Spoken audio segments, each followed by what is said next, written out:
As you just heard, Chicago has a long history of racist and violent policing in black and brown communities. The consent decree that's been in place since the beginning of 2019 is meant to force change in both practice and culture at the police department. The consent decree provides a detailed plan to achieve constitutional policing, mandates broad police reform enforced by a federal judge, has an independent monitor to track progress, requires reforms to training and policies, and moves to greater accountability and transparency. But the independent monitor who tracks the progress of the decree's implementation reports the department and the city continue to blow through deadlines to actually make changes. And the most recent monitor's report found the department is missing more deadlines than it meets.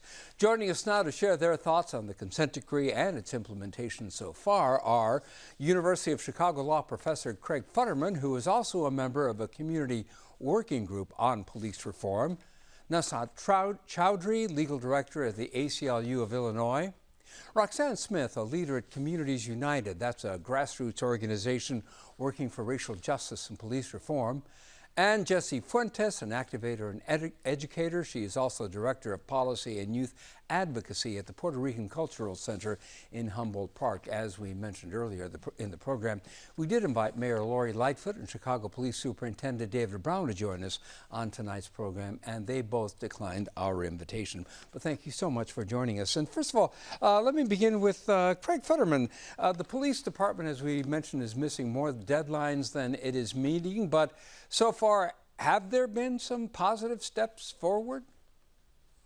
We've been here before, and what we've seen in the past, sadly, is not unlike what we're seeing right now. We've seen efforts to manage political crises, but without the kind of commitment to actually address the underlying conditions that have allowed Chicago police to abuse Black folks with impunity. So what we've seen in this consent decree in terms of positive and negative, it's like, rather than embrace the decree as an opportunity for change, the opportunity to be better, what we've seen is that CPD continues to resist the decree and deny the need for change. While publicly claiming decree is the priority number one for public safety, what we see on the ground is still resistance and denial. Nusrat Choudhury, it took the LA Police Department 12 years to get out from under a consent decree. Why does it take implementation so long? Because police cultures in the United States have grown over decades and centuries, and it's important to recognize that the roots of policing systems were actually grounded in slavery and segregation and upholding institutions of racial insubordination. I think that's really important to recognize. When we look at police culture, like the Chicago Police Department or LAPD, these are thousands of officers who've engaged in a code of silence over decades, and culture change takes political will and it takes accountability. Pieces of paper are dramatically important. It's really important to get those policies right, but policies don't matter if they're not enforced, and particularly enforced to ensure that officers who hurt people, who engage in violence, especially against communities of color that have long withstood that kind of violence, are held accountable. Roxanne Smith, you know perhaps more profoundly than most people what Ms. Choudhury was just talking about. Your son Seneca was shot 6 times by police 17 years ago after being chased on foot by police, and he remains incarcerated. Your younger son in 2008 was violently thrown to the ground and handcuffed after suffering an anxiety attack, and you had called for help. What are your thoughts on the need for reform, specifically to the department's foot pursuit policy?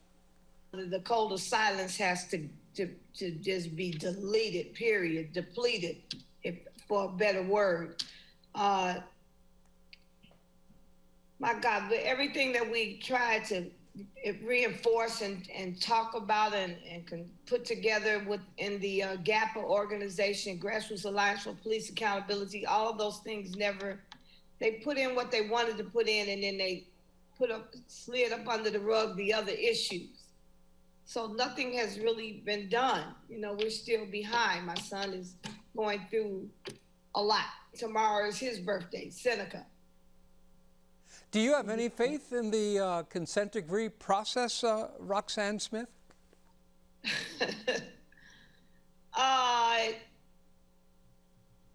Somewhat.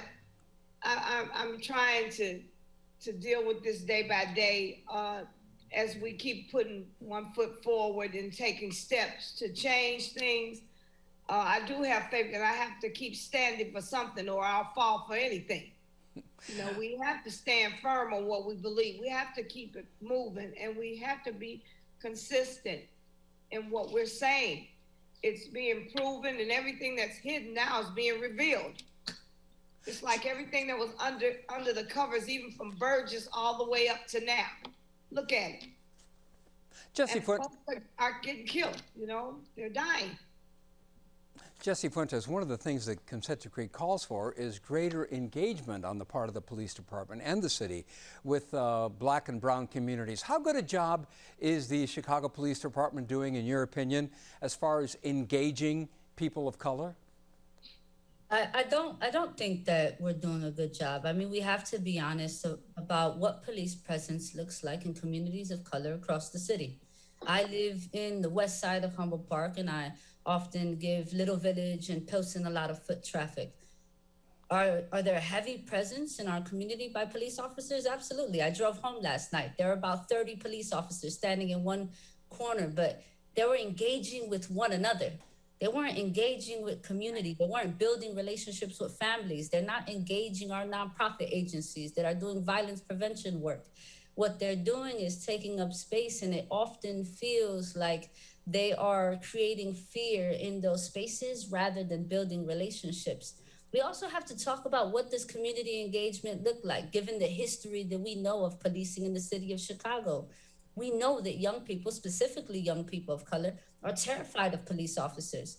Does it do our community justice for police officers to build relationships with guns on their belts, with badges on their chests? I don't know if that's the best way to engage with our community. So we need to rethink what community engagement looks like with CPD.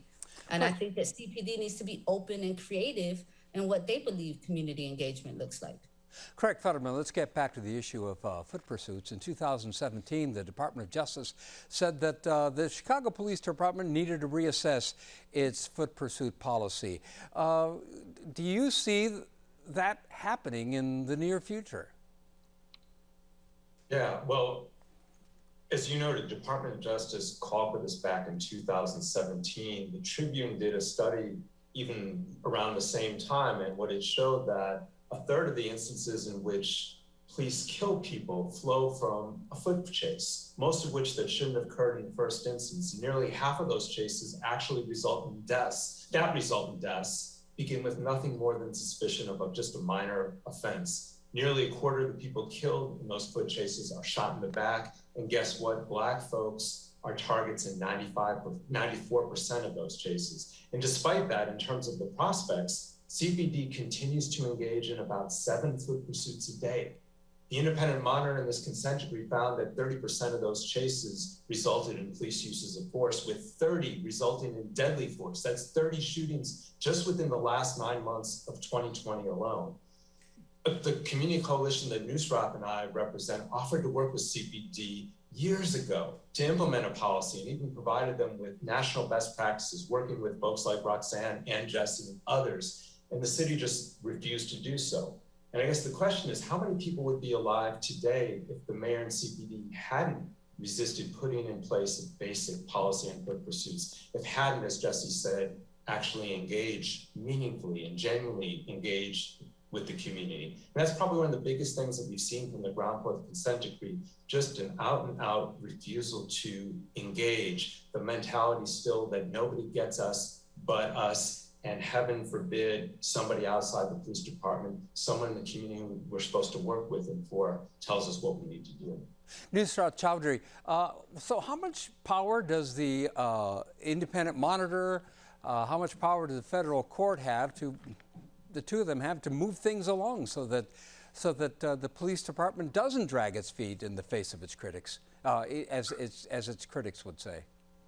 They do have power, and that power is an important piece of transforming policing in Chicago, but I want to underscore that the consent decree is just one space that's really important in which to move change. People have taken to the streets in a racial justice reckoning this year that is just as important, We're seeing pushes for legislative reform, like the Anjanette Young ordinance in the city of Chicago to curb wrong raids, where police are raiding homes of Black and brown communities, like we all saw in the video footage of Anjanette Young. And I think those efforts are just as important.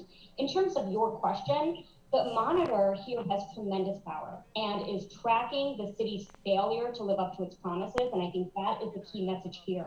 The city made promises, it's not delivering. It is light years behind where it should be. And I think Craig's position that there are people who'd be alive today if it were not for the city's failure to make that progress is absolutely true. And I think the court also is watching very closely. And I think the coalition that we represent, which includes folks like Roxanne and other community organizations that have been invested in transforming policing for years, are going to hold the monitor and the court to those promises, to track that progress and actually hold the city accountable when it fails to meet that progress. Jessie Fuentes, what do you think right now, if you could just narrow it down to one priority that you could pick, what would you say the biggest priority should be right now in terms of reform? We have to put a moratorium to suspend foot pursuits. I mean, recently we've seen the deaths of Adam Toledo and Anthony Alvarez end up in death because of foot pursuits. The mayor and the superintendent have to take action immediately. I know they're supposed to be releasing a revised version of the foot pursuit policy, but a revised version is not enough. We have to completely do away with foot pursuits.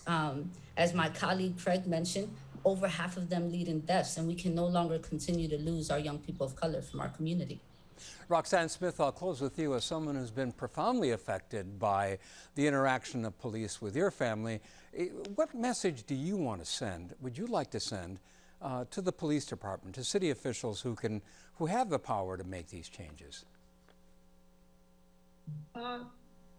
Their crisis prevention intervention sucks. That's putting it real bluntly. Everything that they're supposed to do to de-escalate a situation, they escalate. They bring it up 10 times higher than it should have been. My son doesn't look like he has Fragile X syndrome, but that doesn't mean you treat him like a criminal. Seneca was in a neighborhood just getting off of work. And so he asks you a question and you chase him and shoot him down. Who does that? Their priorities are mixed up. And then when there's someone white, it's a whole nother thing. They take them to McDonald's, really? That's out of order. I need to see something change. You know, either I stand for something or I'm just gonna fall for anything. And I'm not doing that. That's why I'm here. And I thank you all for your insights and sharing your experiences and observation. Roxanne Smith, Craig Futterman, Jessie Fuentes, Nusrat Choudhury, thank you all very much. Thank you.